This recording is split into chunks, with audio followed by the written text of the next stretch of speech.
This is the Strike Mash Boil podcast, presented by the Merrimack Valley Homebrew Club.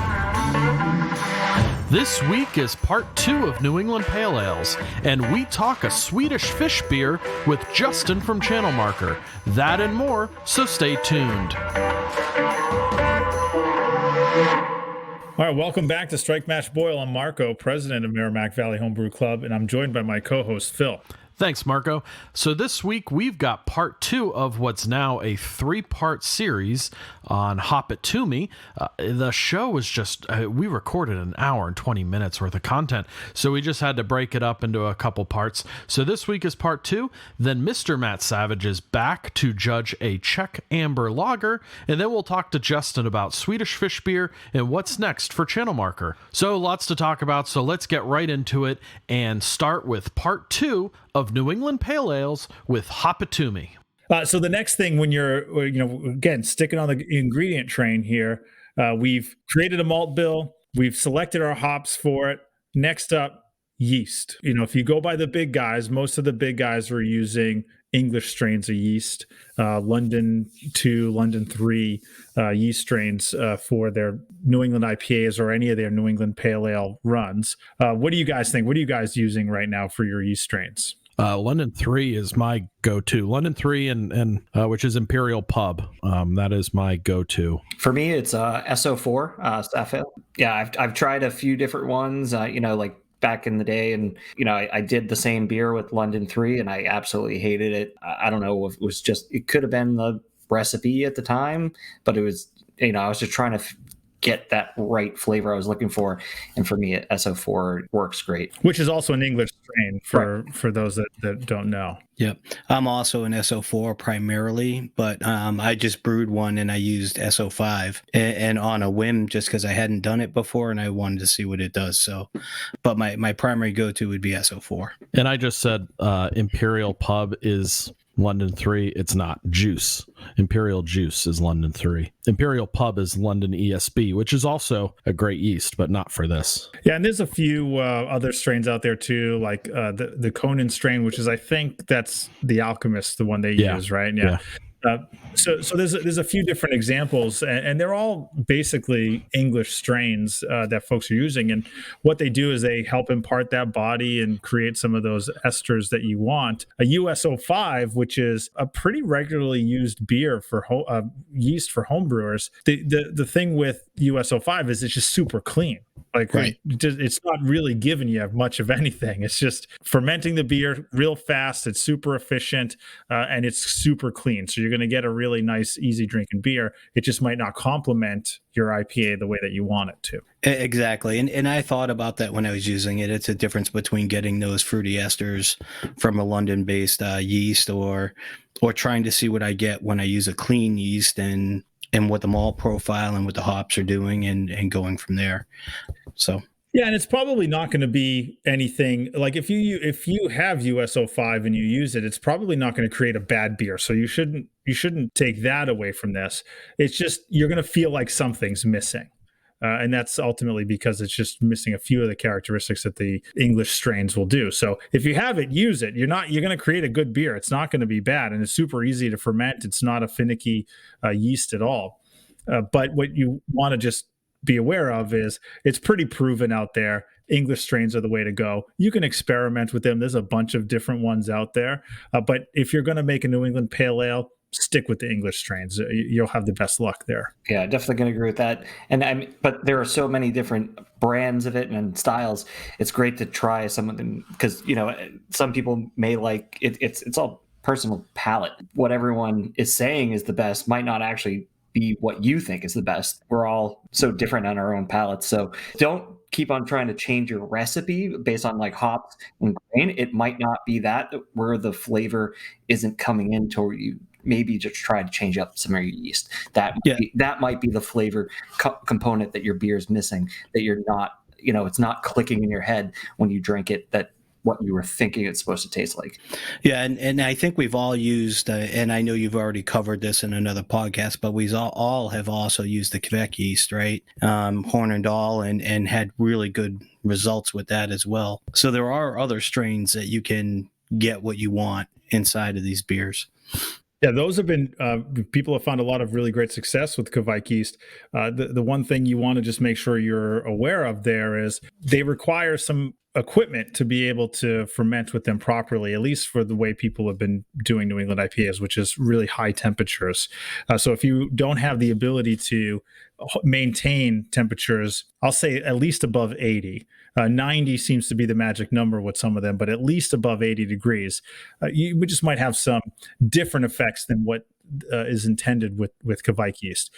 The one thing, too, I want to mention, too, and I know a few folks have done this and you've seen it at a bunch of different forums that people have experimented with, to what Joe was talking about, regarding don't change your recipe, maybe change the yeast.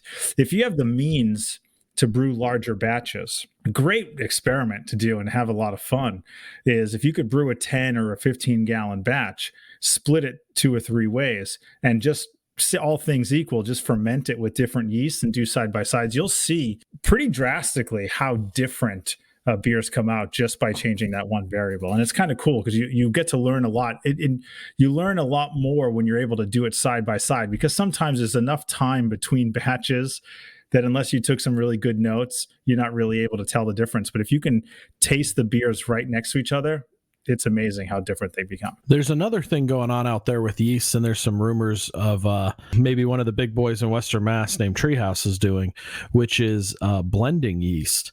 And there's some rumors out there that they may be using a blend of, say, 95% English yeast and 5% Hefeweizen yeast to get some of those fruit characteristics out of a Hefeweizen yeast.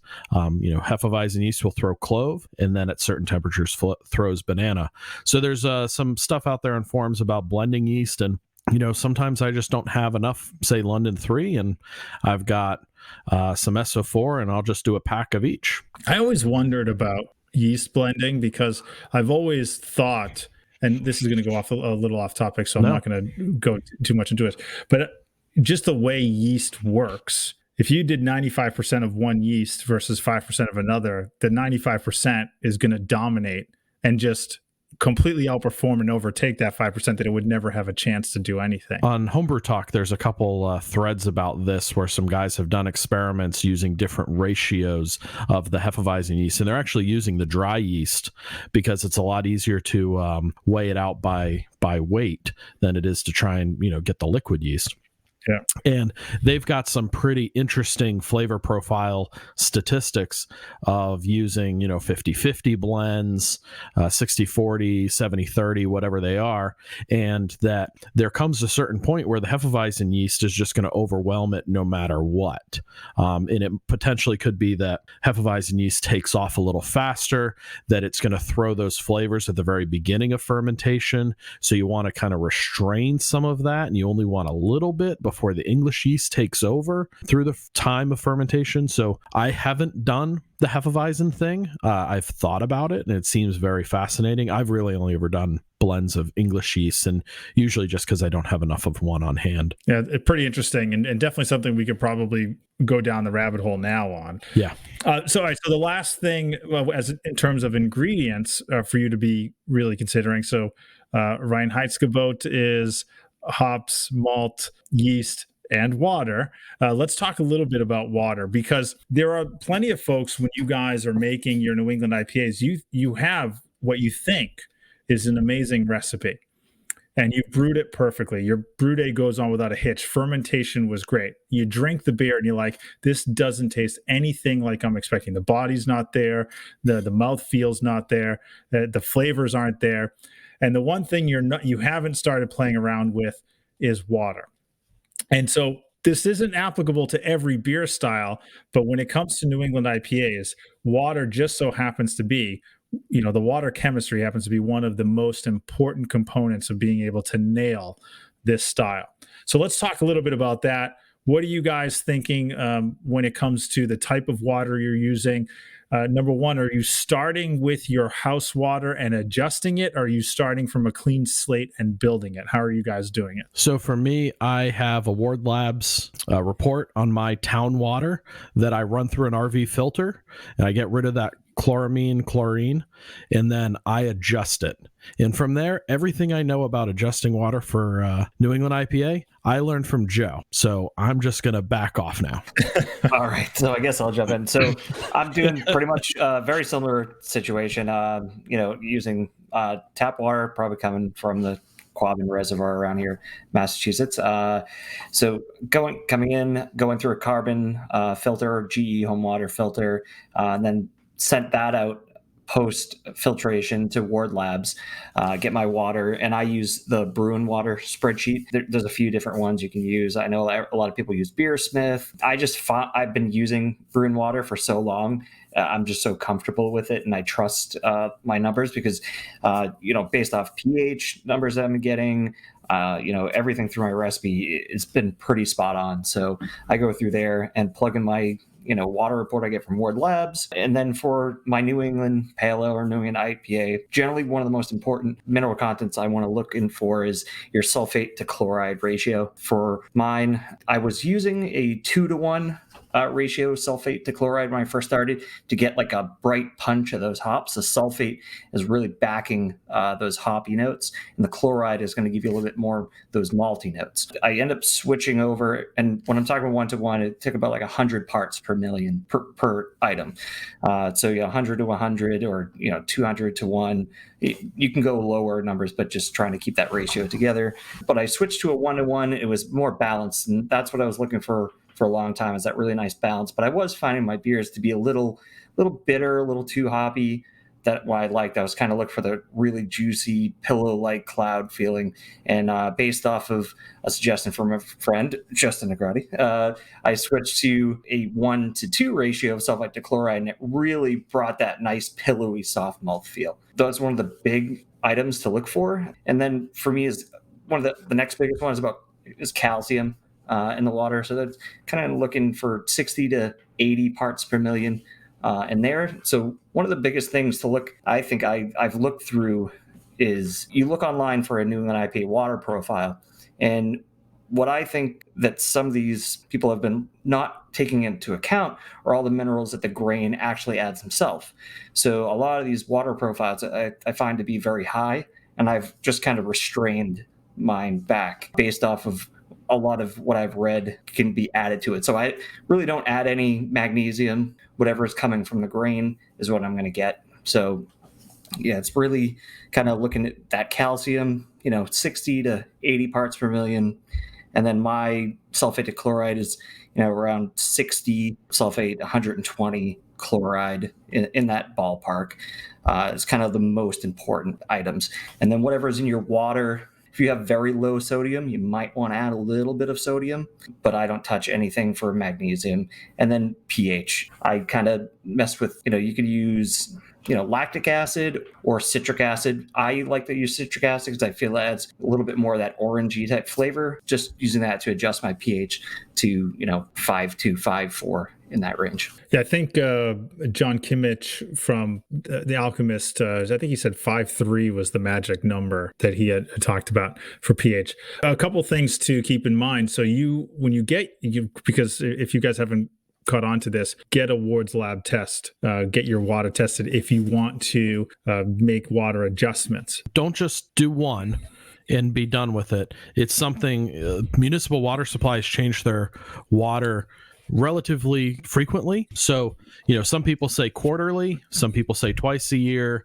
At a minimum, you should be getting your report once a year. For sure. I do it once a year. I agree. And I've gotten different results on each report. So sometimes really different. Right.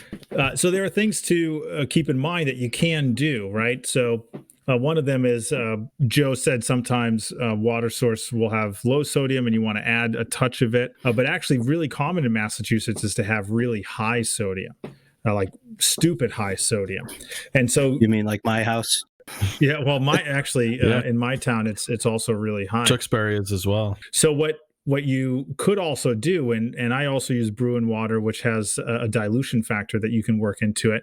And oftentimes what I'll do is I'll actually cut my water probably by 50% and use distilled in order to knock down some of those minerals that are just too high in Littleton water. And that's an easy way to do it. You could also do 100% distilled and just build your water profile from scratch. Some folks use RO water. I'm actually against using RO water because it's just terrible for the environment.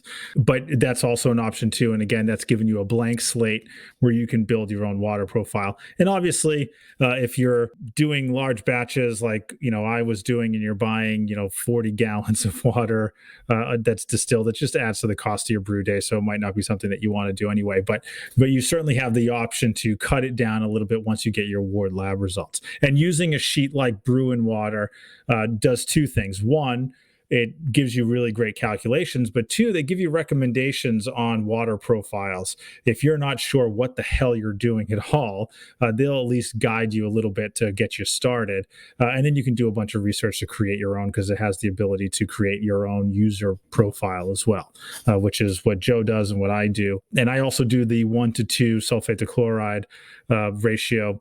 And it's definitely the way to go. I do a little bit more than what Joe talked about. He said 60 to 120. I'm usually 75 is usually the lowest I go, but I'm usually 100 to 200 is normally what I do. And I'm in the same range with you guys. I'm shooting for 1 to 2 as well. So I think it gives you a little bit more balance. It's not as harsh. I like that profile. Yeah, I was just looking at mine on my sheet, and it's 1 to 2, and it's called Joe's NEPA profile.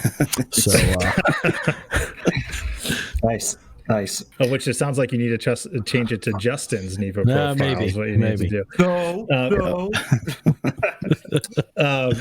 All right. So we've gathered our ingredients. We've figured out our water. The next thing to do is make the fucking beer.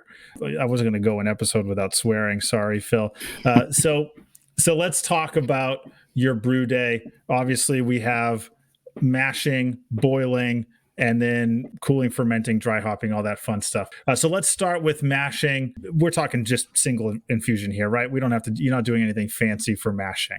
No, nothing fancy. My preferred mash temp is 152. I don't want to go too low. I want to retain some type of sugar in there that you're going to need for all that hoppiness. Balance is the key. Yeah, and there's probably a decent range you can go here. I wouldn't go below 150. I know some people flirt around with 148, 149 there. I wouldn't recommend that. And I definitely wouldn't go above 154. So if you're somewhere in the range of 150 to 154, you're going to be okay. But I agree with Joe. 152 is the magic number. So then when you're going into, obviously that's it. It's pretty straightforward for your mash. When you're going into your boil, you guys doing first wort hopping at all? I am. I really like adding a little bit more bitterness into the beer before any whirlpool. I feel like it gives me a little bit more of a balanced flavor and what I'm looking for. So you're doing first wort though. You're not waiting for boil. You're getting it right in the I'm doing kettle. First wort, and I'm doing that with a high alpha hop, right? And just trying to get a little bit of backbone. I'm not overpowering it, but I do want you to taste some clean bitterness in the beer as well. I'm doing the same thing. Usually I use Magnum. That's my go-to bittering hop. And I'm doing, for a 10-gallon batch, maybe half an ounce first wort hop. I was using around either a quarter to half an ounce of first wort or bittering hop, but nowadays I use zero bittering hops. It's any IBUs are coming from my whirlpool. Same with me. I stopped doing. I used to do a little bit of either Magnum or Columbus as my bittering hops, and it was probably a half ounce. I wasn't doing first wort. I was doing as soon as boil started. But I've since abandoned it altogether, and I'm just going decent hop charge for whirlpool, and that's it for bittering. So, Marco, I was talking to the brewer of a big brewery down in Somerville and Everett that they're doing only whirlpool hopping, and they're getting all of their IBUs out of the whirlpool just like you guys are. But theirs primarily is because they're doing such large batches, and it's really hard to cool the whirlpool when you're doing 30-barrel type batches, that all of their hop isomerization is happening in the whirlpool, and they don't really need to do any hopping earlier than that. But that again is primarily due to batch size for them. They just don't see a value of trying to add IBUs when you can get it all out of the whirlpool just because it's so damn hard to cool down. 30 barrels. Well, they've also debunked the myth that adding hops that flame out doesn't give you IBUs. So that was a thing for a while. And I think Beersmith's most recent update actually now factors in steeping hops, and it does give you some IBUs, steeping hops, and they capture what temperature that you do that in. So, we'll talk about this after we get to boil, but one of the things that I do is I whirlpool, but I also step whirlpool. I don't do it all in one charge. I do it in 2 charges, and I do it at 2 different temperatures. So I'm, imparting different flavors as I'm doing it. Yeah, let's talk boil, because I think that's going to be a hot topic here in a second. Yeah. So, when we did the Viking luau recipe, we had heard about no boiling, but let's talk about what you guys are doing for boiling. Full disclosure, I'm doing standard 60-minute boils. Easy peasy. What are you guys doing? Yep. Same here. 60-minute boil. I used to do 90 across the board because I was brewing so many varying styles of beer. And, like you mentioned earlier, Pilsner, you might want a 90-minute boil. And I was just kind of like, you know what, let me keep my process easy. So every brew day is going to be a 90-minute boil just to make life easy. And I've started getting away from that, and I'm just now back at standard issue 60s. All right. And I have in the past, just to speed the process up, I was making a few, New England pale ales that were, I was calling Ain't Nobody Got Time for That. And it was a 30-minute boil, 30-minute 30-minute mash, 30-minute boil. And I was getting my whole brew day done in I think about 2 hours. There's nothing wrong with those beers. They came out great. But if I have the time, I'm going to do that standard 60-minute. Yeah, so there's just things to factor in if you're going to modify your boil, whether extending it or shortening it. And that is what your final volume is going to be and your gravity. It's just a slightly different calculation. So generally with Beersmith, they're almost exclusively always assuming a 60-minute boil. And so when you do things different, you just want to make sure that your calculations are adding up so you don't end up with a lower gravity than expected and more volume, or a higher gravity than expected and less volume, although there's ways to deal with that. You can certainly add some water. And the other consideration, I think, is ingredient. We already talked about base malt and Pilsner, and you certainly wouldn't want to do a half hour. If you had a base malt in there, Pilsner, you'd want to be able to do like a 60-minute to reduce that diacetyl concern. At a minimum, a 60-minute, I think. Yeah. Agreed. All right, so then we get into whirlpooling, which we all know exclusively at this point that if you're going to brew any New England style pale ale, it's going to be with a decent charge at whirlpool. The way that I'm currently doing it is I'll take whatever my charge is, which is for a 5-gallon batch going to be anywhere from 6 to 8 ounces of a whirlpool charge, split in 2. 50% goes in at 180 degrees for 20 minutes, and then the other 50% goes in at 160 degrees for 20 minutes, and then I cool the rest of the way and package. What are you guys doing? I find that to be really successful. I really love what some of the colder temperature or cooler temperatures does with whirlpooling. So I've started experimenting with that about 18 months ago, and I've really loved what it does. So now that's basically what I'm exclusively doing. You called it a double charge. I call it double whirlpool. So when I do a double whirlpool, double dry hop, it just adds words that people think are cool. But I'm doing the same thing you're doing. Not the same temperatures, though, and I'm not doing the volume of hops that you're doing. I may be doing that volume 6 to 8 ounces in a 10-gallon batch. Versus in a 5-gallon batch. And I've been playing around a lot lately with some less is more mentality with the hops. But I've been doing 170 degrees and then the second one at 140 degrees. And I also run at 30 minutes for each. So a little longer whirlpool time, a little more contact time, but slightly lower temperatures. So I'm doing one whirlpool and I do it at 130. So as long as I'm right around like 135, 130, I'll throw it in, and I'm a half hour as well. I really like the flavors that you get out of those lower temps. And part of what allows me to do that too is that I'm also, I'm using a first wort hop, so I already have a little bit of bitterness. And all I'm looking for is those citrusy type flavors from the hop and the whirlpool. So Right, I'm right there with Rick.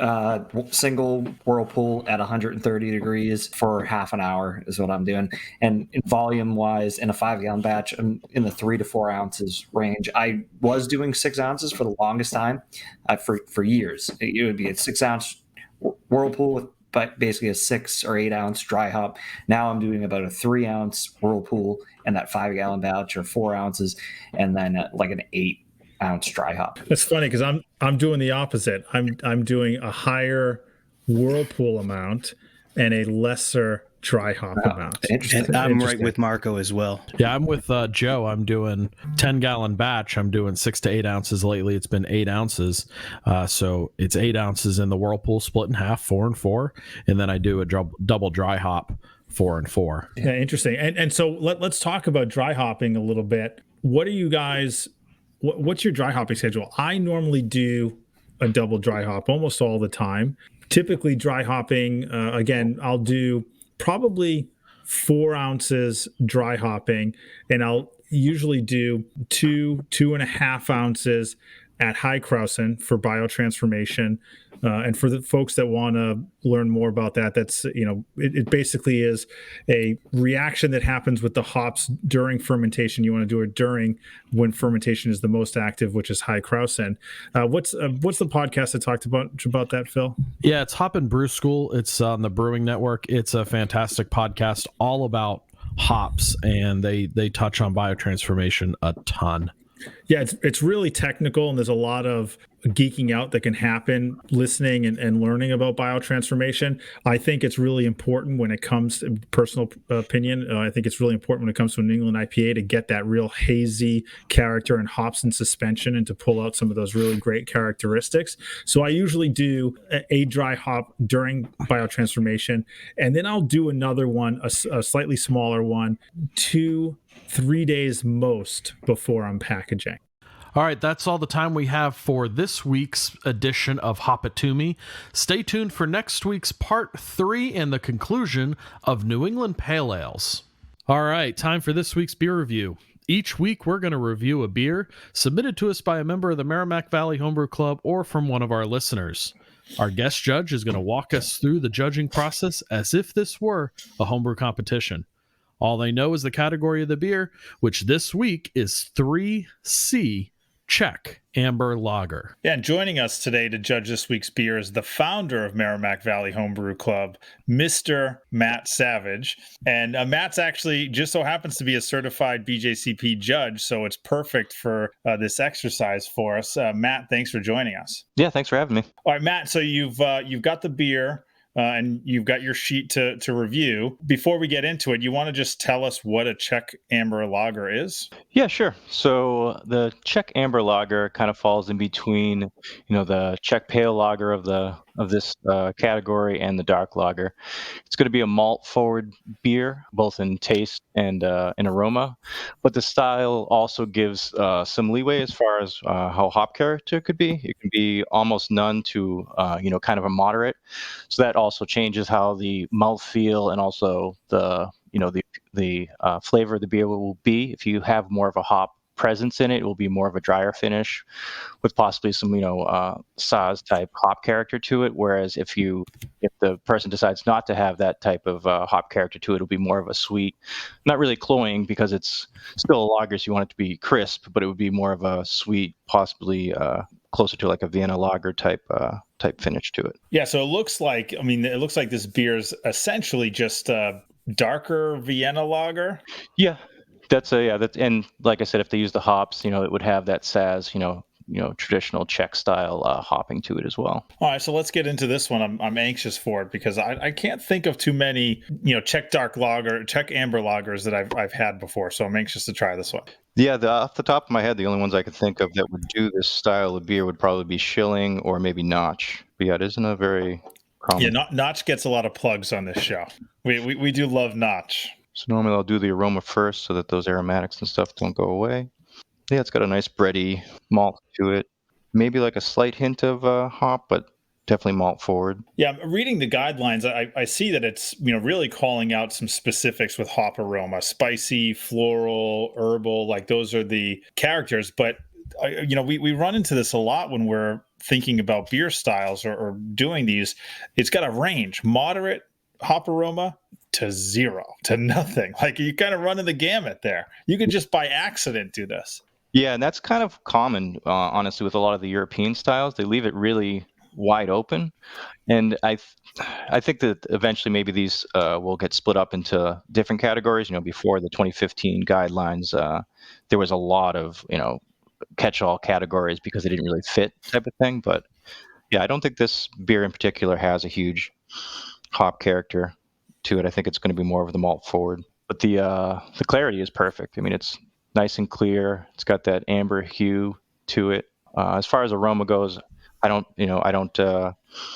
detect any off aromas to it. So I mean, I would give a high score in the aroma category. The appearance is perfect. I mean, that's exactly what you want. I mean, it is a brilliant color. It's beautiful. I can see you guys right through it. Yeah, and it's got that nice like kind of ruby hue to it. Yeah, we'll have to ask if it was fined at all, or if this is literally just lagering. Yeah, I mean the flavor I think is spot on as well. I think you can taste the hop a little bit more. The finish is a little bit crisper.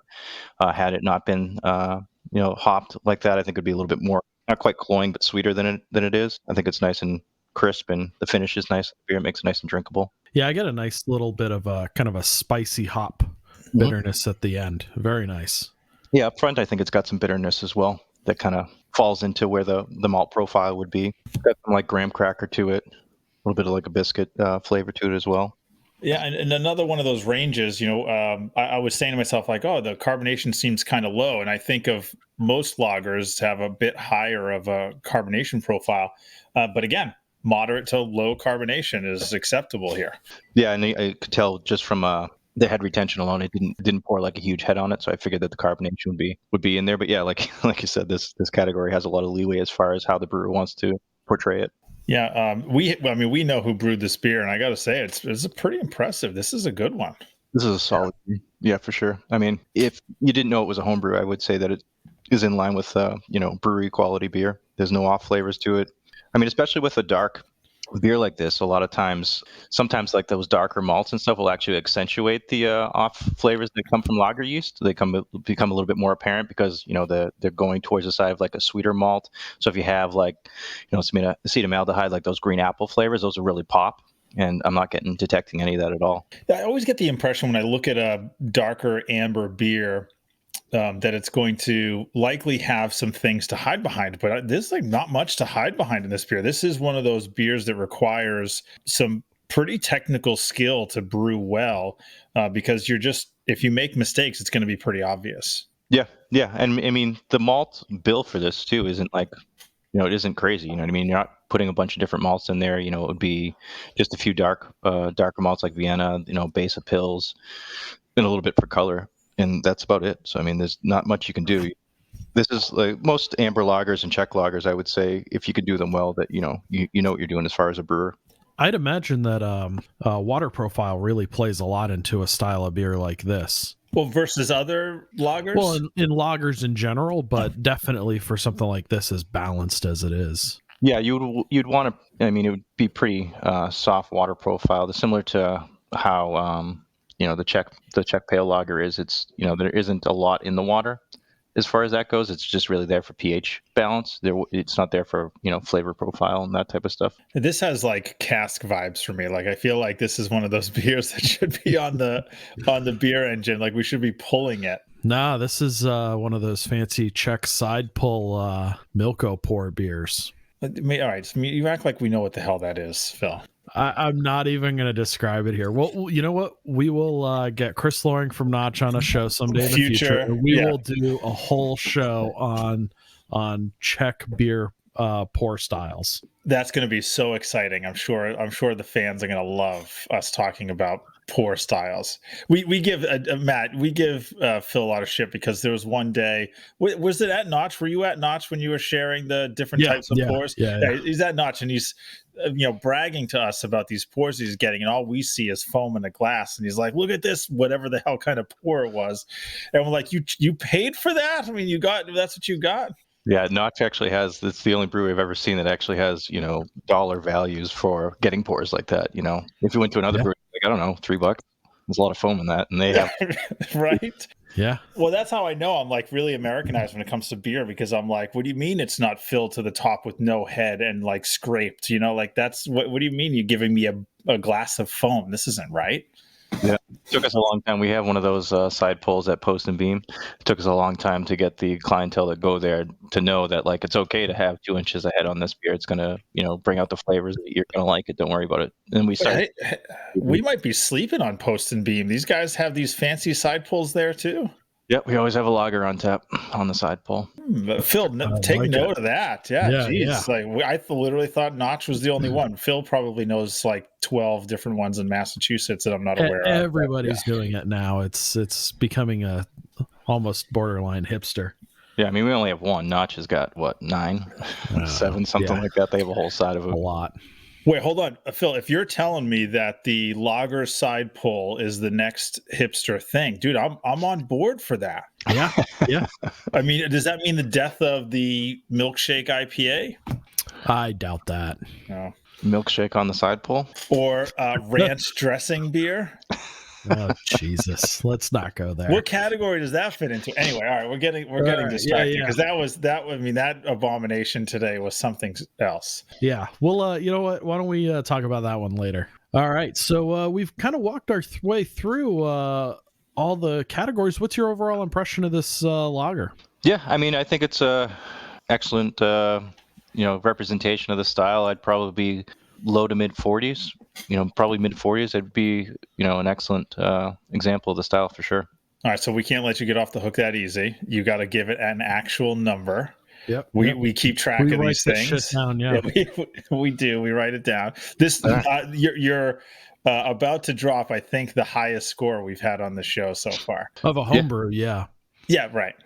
Yeah, I'd give it a 45. That's awesome. I mean, I can't argue because there isn't anything I can find wrong with the beer. I mean, it's an awesome beer. Yeah, and with this style, it's difficult because you do have all that leeway, and I don't think that they went outside those guidelines at all. I think it's, the beer they wanted to make. Yeah, other than the brewer doesn't need any more of an ego boost. No, he definitely doesn't. Now, but Matt just said something really important, and I think that folks listening also, have to understand, right? So getting a high score doesn't necessarily mean you've brewed a great beer. It means that you've brewed a beer that fits within the style guideline. Oh, yeah, for sure. So it's just technically there. So, this is an important factor for judges because judges don't always judge styles of beer that they like to drink. So they have to separate that, right? And say like, man, I really hate Czech Amber lagers. But when I'm reading the guidelines and drinking this beer, it's hitting all the marks. Yeah, that's one of the hardest things to do is just be subjective, even though you don't like the style. I mean, there was years I just did IPAs for forever, and I'm not a huge hazy IPA fan, but I mean, it is what it is. You got to judge it for what it is. Yeah, the fans are used to Big D Dana. There are lots of beers he does not like, but he does judge them because oftentimes he doesn't enter those categories and ends up judging those competitions, so he doesn't have a choice anyway. If you like what you've been hearing on our show, hit that subscribe or follow button on your podcast service. And if you have any ideas or feedback for us, leave us a review or shoot us a DM on Instagram at StrikeMashBoil. Or join the conversation in our Facebook group, facebook.com/groups/MVHBC. And now time for the conclusion to our interview with Justin Agrati of Channel Marker Brewing. Obviously, some huge differences in home brewing to pro brewing, especially when you're taking that leap in the size of the system. Curious though, like how did recipe development change? Definitely still changing. It doesn't stop changing. If you're on city water, one thing that you'll learn is that your water profile is constantly changing with seasonality, and you got to be willing to make adjustments like pretty much batch to batch to make sure that you're... Do you guys do your own water analysis in-house, or are you sending like monthly things off to Ward Labs to get analysis done? So we're sending it quarterly out to Ward. Okay. We actually noticed a change between the beginning of November and actually about 2 weeks ago, and I think it has to do with the salting that the city is doing to the roads. So you just, we're testing our salt levels, our pH, pretty much every brew day that we're going through. Especially with the sour program that we're operating, it's just so critical to maintain accurate pH and things like that. So you definitely got to be on top of that stuff. I would say the biggest adjustment for us was figuring out proper crush of our grain. So when I don't know how many times you guys have changed your brewing system, but for us going from brewing 10 gallons to all of a sudden jumping to 64, that's a pretty substantial jump. Mm-hmm. And the geometry of your mash tun really changes when you're going to that scale. And to make sure that your grain is crushed in a manner that your mash tun can accept, and that you're kind of hitting the efficiencies that you had forecasted. That's always been a challenge for us, and one that we're always tweaking to try and boost up the efficiency as much as we can. That's a subject we've talked about in the club several times, about even just you run your own grain mill for a certain period of time, and eventually those rollers are going to basically kind of go out of cal, if you will. Yeah, they will. The best thing to have is that $9 feeler gauge, so you can dial it back in. But you're right, when you switch from even just changing false bottoms, I have the exact same mash tun, but I changed false bottoms, and it was all out of whack for about 3 or 4 brew days. And having feeler gauges on hand is really the only way you're going to be able to dial that kind of thing in. But yeah, exactly. If you're crushing your own grain, you got to have the right tools, which we are here at Channel Marker. So we crush. We've always crushed, and we'll continue to crush as long as we can. There are definitely some malt products that we made the decision to have pre-milled for us. So a lot of the oat malt, we found we would have to run through our mill 3, 4, 5 times to achieve the crush that we were looking for. And it just kind of made sense for us in terms of the longevity of our mill to just have it pre-crushed, and if we need to crush it 1 or 2 times after that, so be it. All right, so then I think where we go from here is to talk about innovation in the brewing industry, right? So the thing that people know, basically where we stand on it, and your brewery is making their name. All right. So, I should clarify, because people have heard me say this before, but I want to make sure that we're all clear. And Phil is also the same way, I believe. And I don't want to speak for you, Phil, but I want to say it anyway. I do not have problems with New England IPAs. I personally love New England IPAs. No problem at all. I also don't have problems with beers that have fruit in them. I like beer that has fruit in it, but I like my beer to taste like beer with fruit in it, not my beer to taste like fruit with maybe some beer in it. That's my personal preference. That's what I take issue with. And full disclosure, you mentioned this a little while ago. I posted a photo of one of your beers. I didn't have the nicest thing to say about it. Mm-hmm. But to be frank, I do that with any beer that I see that meets that category. It doesn't matter. I got to stay consistent and keep my integrity. It doesn't matter if it's Channel Marker, somebody that we know and that we're actually fans of, or some brewery that's across the country. I don't hide behind my opinions. The problem that I have most of the time, my wife will tell you, is that when it goes on up here, it usually comes out of here, and there's nothing that stops it in between. No problem. For our listeners out there who may not be on our Facebook page, which if you're not, it's facebook.com/group/MVHBC. Justin, what did you guys brew, and what was it that got Marco so torqued in the wrong direction? Okay, so it was a collaboration beer that we brewed with Lost Shoe out of Marlborough. It was a Gummy Fish inspired sour beer. So at Channel Marker, we've certainly built a name for ourselves, for better or worse, on pushing the limits with adjunct sour beer. So adjunct to me can take the form of pureed fruits. It could take the form of candy, in this case, and other types of products.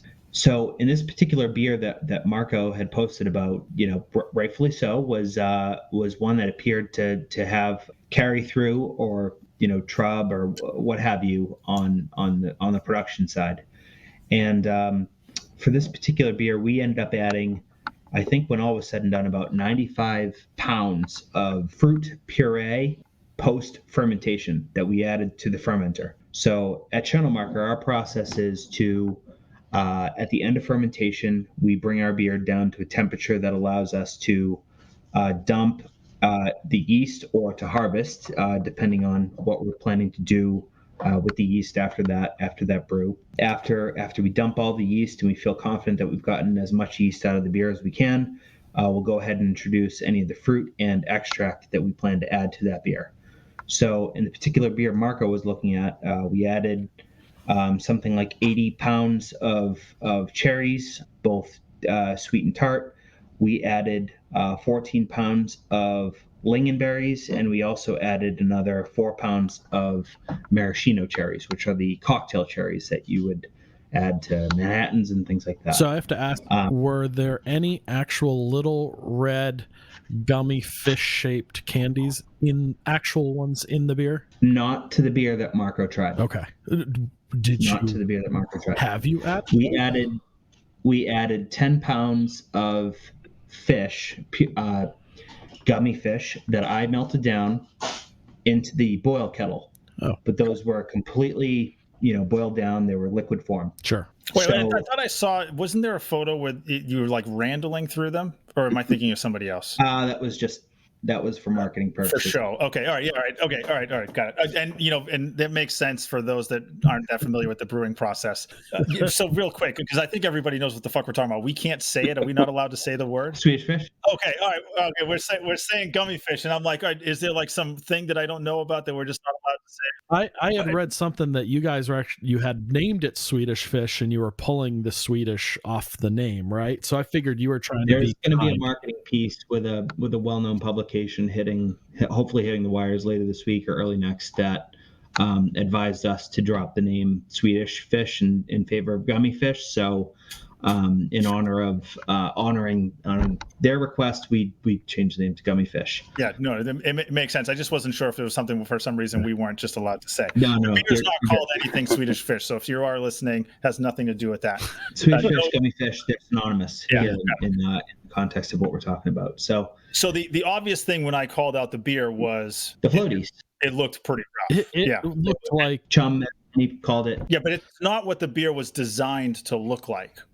That's a question. It's not a statement. You guys didn't want it to look like it did in that photo. It depends on how the beer was handled. I would say that for most beers, Marco, that we're adding that amount of pureed fruit to, if you don't handle that beer properly, meaning it's not, kind of the can is rolled or you're, pouring it gently, then the chance of you carrying through what has settled at the bottom of the can, like that can happen.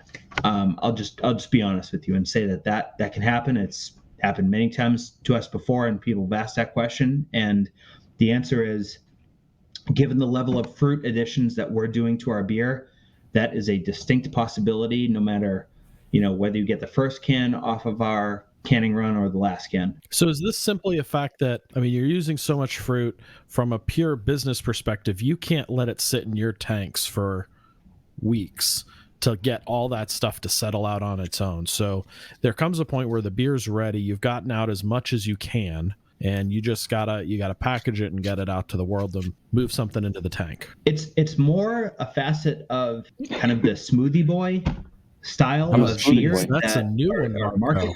Holy crap! If you guys have heard of this. No, we haven't heard Smoothie Boy. Smoothie Boy is new. So you've got Crispy Boys, you've got Hazy Boys, you've got Pastry Boys. Well, now you've got Smoothie Boys. Jesus. And you guys might not have heard of Smoothie Boys before, but it's certainly a segment of the market that exists out there. There are people that are looking for these densely fruited sour beers, and they're willing to pay top dollar for it. And at the end of the day, it's a style of beer that candidly I'll enjoy on a Friday night when I'm sitting watching TV at night. I'll enjoy one or two of them.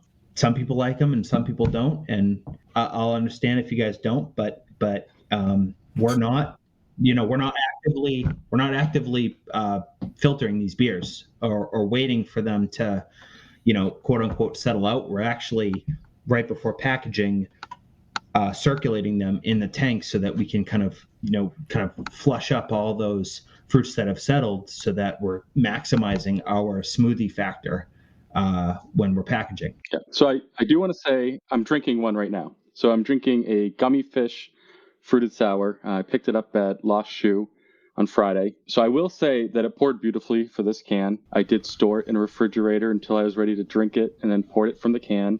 I wasn't particularly gentle, just for science, but I will say it was, beautiful, raspberry color, no noticeable floaties or sedimentation that I think would be abnormal for this style of beer. And full disclosure, this is a style of beer I love. So this is my first one from Channel Marker, but I've taken road trips down to Connecticut to get. I think New Park does Blender Series, and Deciduous up in Portsmouth has their Lollipop forest. So they're out there, and I seek them out and enjoy them. So I think for me, the signature is the fruit saturation is what kind of makes it, because then I find that balances nicely with the tartness that it comes. I've tried making them, and I think, as I alluded to, I can't do it. Whenever I use fresh fruit, it goes amiss. So I'm always very jealous of a well-made one. But this one gets my seal of approval for what that's worth. This is why James is here, right? So when we were thinking about who would be our first person in, we're like, well, we know James loves this beer, so we might as well, or not because I don't think I got your review on the beer yet, but that we know you like these styles of beer, so it was perfect. So Justin, I think what this means, though, is if I'm understanding you correctly, and going back to the question about the current innovation of the industry, so this is like the way the industry is currently moving has not been something that's been forced on you guys. It's kind of what you guys have wanted. It's the beers that you like to drink. It's beers you like to make. So you're benefiting from the direction of the industry versus other people that are being forced into it. They don't like the beers or they don't brew them, but they're being forced into it because it's how you're making money right now. I think there's a flaw, to be quite honest, with that assessment, Marco, and it's the money-making aspect of it. So anytime that we're going to dump 80 pounds of fruit into a 2-barrel vessel, that means that we are basically sacrificing money on our bottom line from brewing things like New England-style pale ales or New England-style IPAs or double IPAs. It is a factor of 2x more expensive for us to brew the fruited sour beer than it is for us to brew any other style in our brew house. But that's the style that people have come to appreciate from Channel Marker. So, on the one hand, we look at, okay, what's driving folks to Channel Marker? It's the fruited sour beers. But do we all of a sudden pull the plug on the fruited sour beers because they're more expensive to make? No, because, for us, it's more important to build our brand and build our name over time. And our feeling has always been that if we can brew beer that folks, that draws people in, the money will take care of itself. Well, I'm sure you're not brewing these beers and running red on them either. We're not running red. Yeah, because you probably at that point probably wouldn't be brewing them. But in 2020, I'll tell you that we actually operated in the red.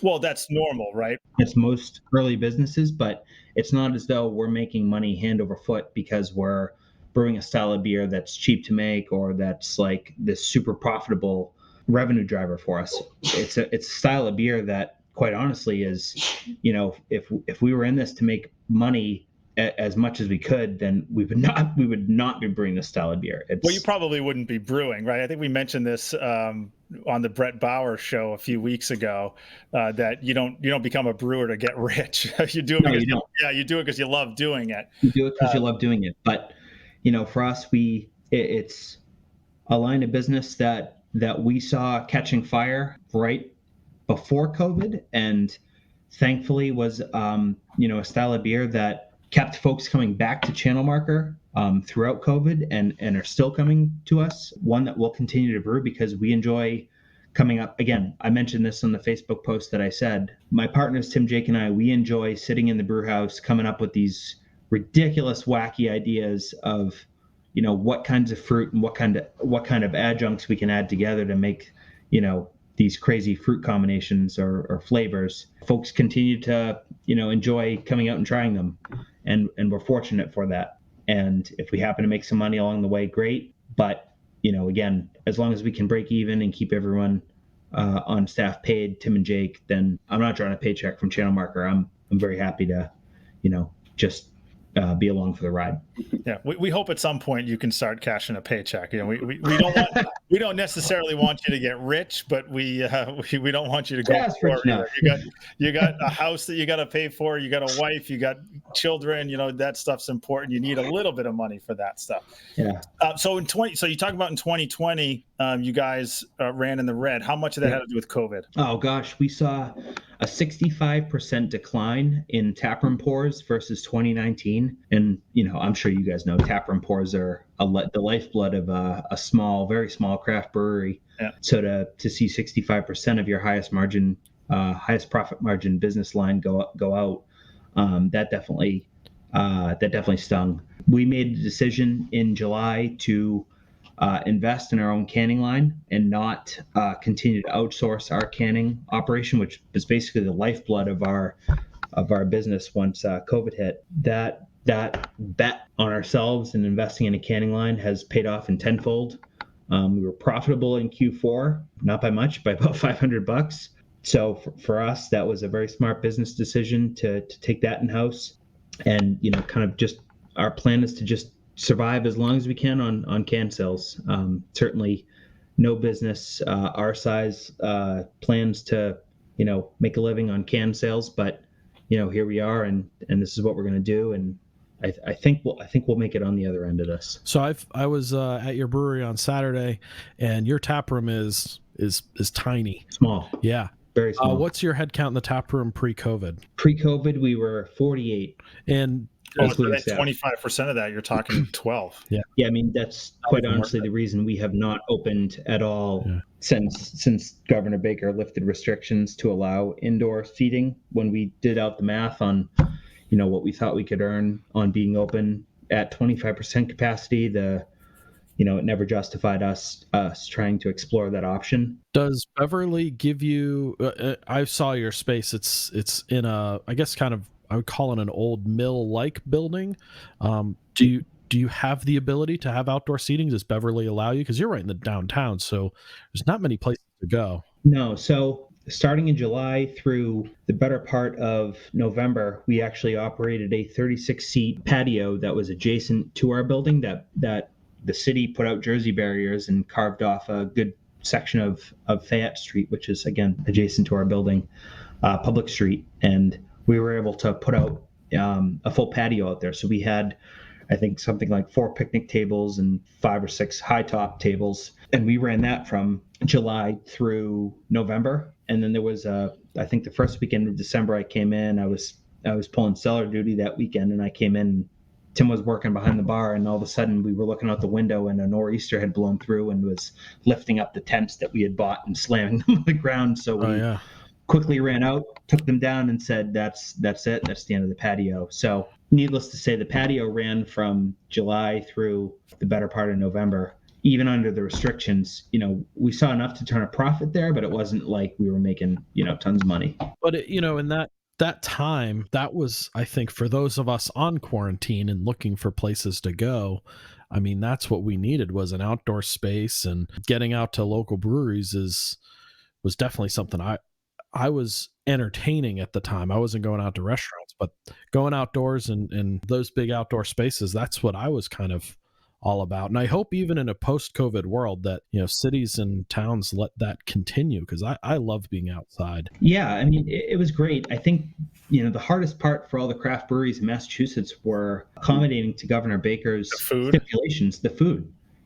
I mean, figuring out who, basically all the food vendors immediately, it became a game of, well, what brewery is going to attract the most foot traffic on any given night? For a brewery like Channel Marker, where we were releasing new beers constantly every weekend, they didn't really look at us, because they said, like, well, we don't know what you're going to release on any given day. So we can't count on you having the foot traffic that, you're going to have if you do 2 sour beers versus no sour beers. So that led us to really kind of working with our city officials to say, okay, what are alternative options here? Thankfully, we were able to get a food license to sell hot dogs, steamed hot dogs. And, some people chastise us for going that route, but it's smart business. And, we got to do what we can to survive. They said to us, look, don't abuse this thing. If you get a food vendor, get them in there. And if you don't, then let us know when you're going to be setting up for hot dogs, and we'll make sure you come by and you're operating within,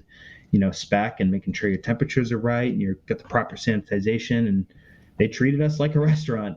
They showed up a couple of times, and we're making sure that we had quat sanitizers and things like this to, serve hot dogs, even though they're, pre-cooked. So, we did this as a means to survive. And, but it was definitely a challenging summer for any, brewery that didn't have a full-fledged kitchen anyways, to adapt. I think Navigation did the same thing with the hot dogs, right?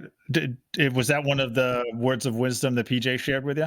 PJ definitely was a guiding light on that aspect. I think, from what I understand, the town officials at Lowell were a bit more open to hot dogs being considered a kind of a prepared food than other areas were. But at the end of the day, we kind of did what we needed to do to be blessed to serve hot dogs, and that's kind of the route that we went, at least towards kind of the fall season, while there wasn't such a scramble for food vendors. All right, so then what's next for Channel Marker? You talked about some equipment that you guys are looking to buy. You're talking about a bigger system. What's next? So next for us, I'm in the process right now. Again, I wear kind of more business side, financial side of the house right now. My job right now is to make sure that we've got we're getting financing that we need to install a new 5-barrel brew house.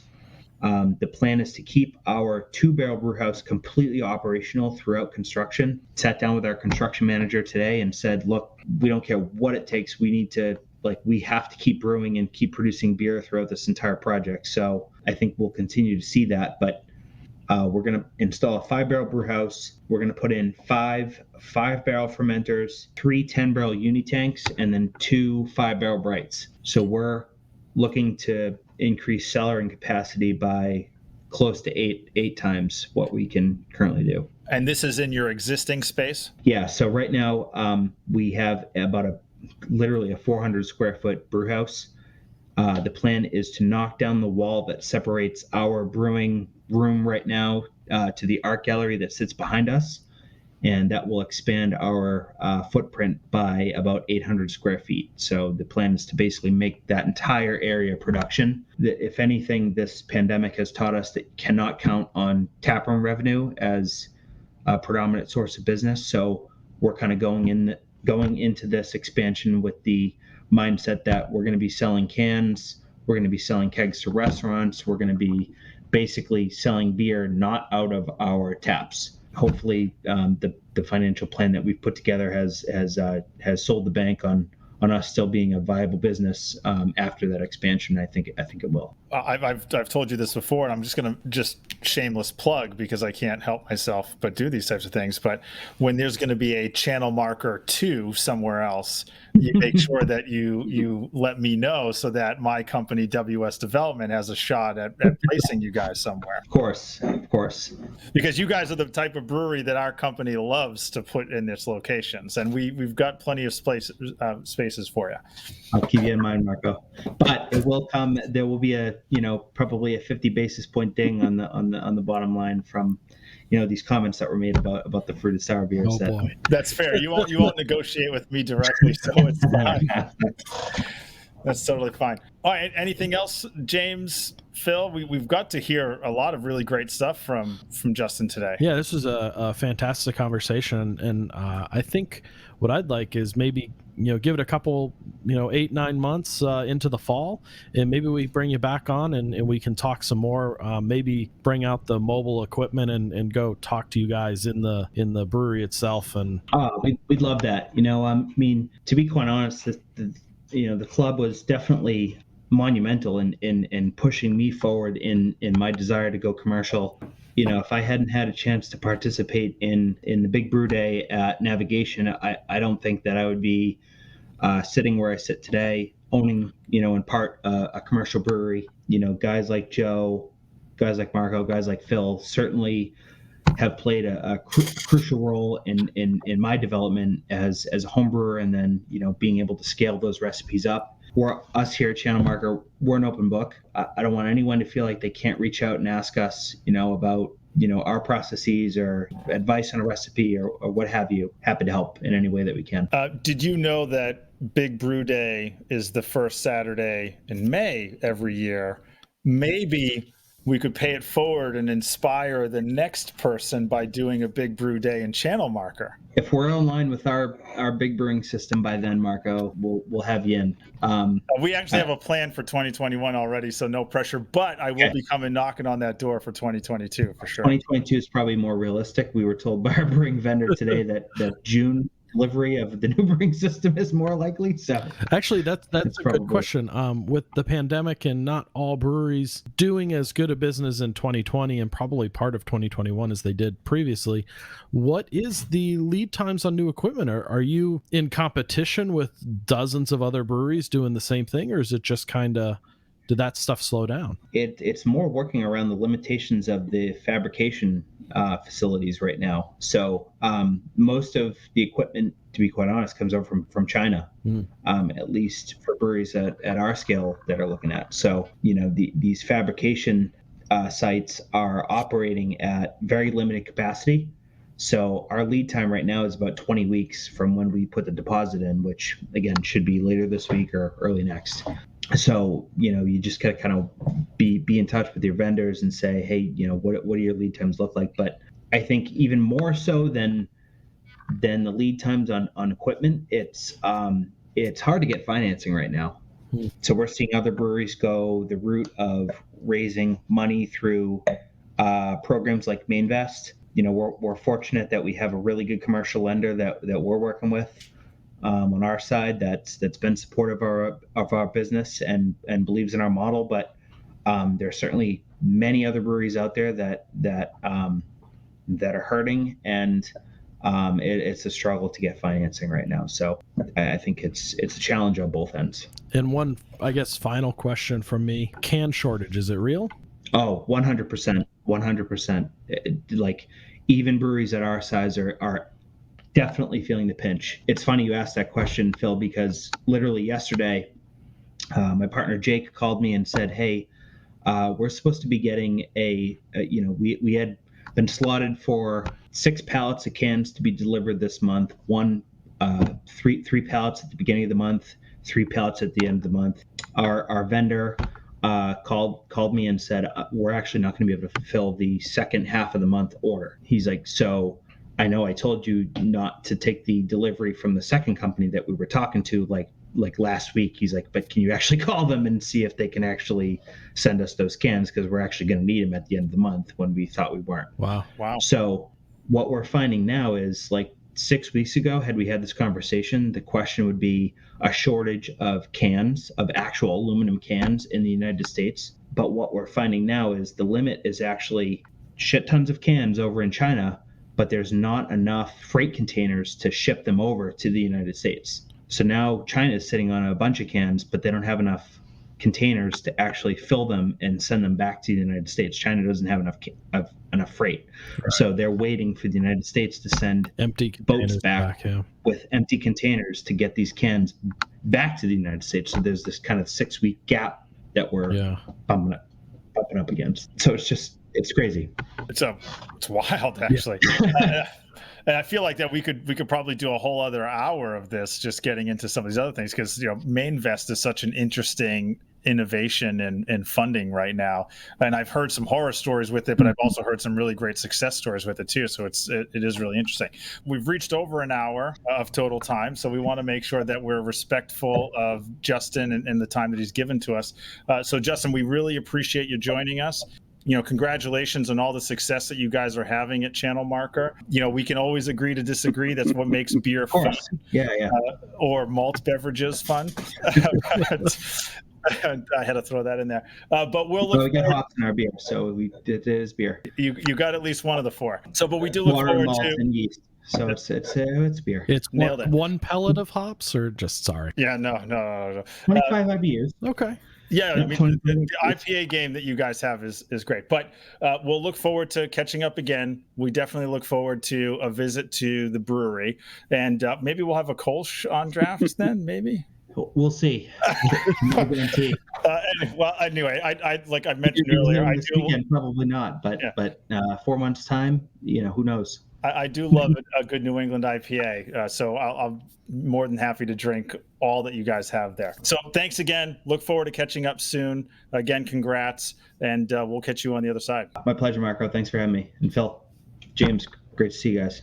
That's it for this week. Next week, we will have part 3 of what has turned into a 3-part series on building the perfect New England Pale Ale. Nick will be back to judge a Czech Pale Lager, and we'll have PJ of Navigation Brewing joining us on the show. All that and more next week here on Strike, Mash, Boil.